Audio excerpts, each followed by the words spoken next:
Okay, hey, my name is Buck. I've worked on over $500 million worth of real estate deals, and in this video, I'm going to share with you why hiring the wrong property manager can cost you tons of money. This story is taken back from when I used to sell apartment complexes as a broker, and one of my previous clients hired the wrong firm, and it cost him almost $1 million. When I was in investment sales, there was a property that I performed a valuation for it at one point and gave this owner a roadmap as far as what they needed to do and the numbers that they needed to hit from an income perspective as well as an occupancy perspective in order to achieve the value that they wanted at sale. So I think at that point they had maybe a year left before they were going to have to either refinance or sell. Life circumstances sort of push them towards the selling option more than a refi and hold option. And so it was really important that they did this. Now, probably some context here is essential. They had vacated the property because they were selling it to a developer, and they just thought, well, it's not really important that this needs to be occupied any longer because they're just going to scrap the property anyway. There were some really interesting, development entitlements that went along with that property. And so they deliberately took the occupancy from about 90% down to 20 to 25% occupancy. So when we did the valuation, I mean, it's not rocket science, first of all. It's just multifamily. It was, okay, get your income up, get your cash flow to where it needs to be.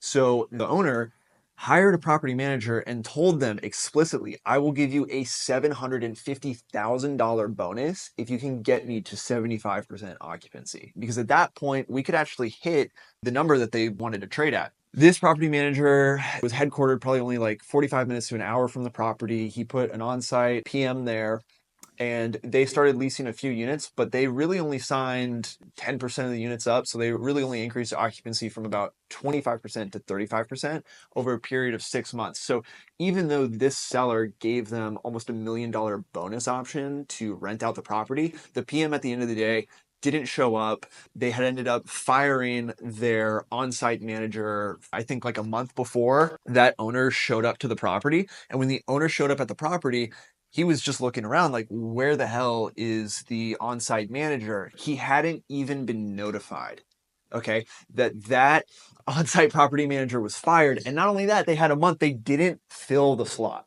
So you can imagine how upset this person was when now they only have 6 months until they have to refinance or sell. And now they have to explore options for a loan workout, a loan extension, which they actually ended up filing for.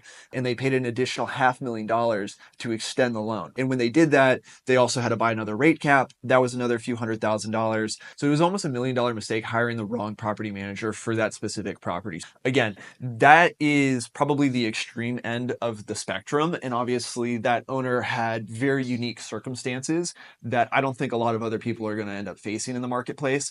But just to show you what can actually happen, you can lose millions of dollars if you make the wrong hire. So the human capital side of the multifamily world, it's so important. It's so important. You can't underestimate it at all. 100%. That needs to be the right hire.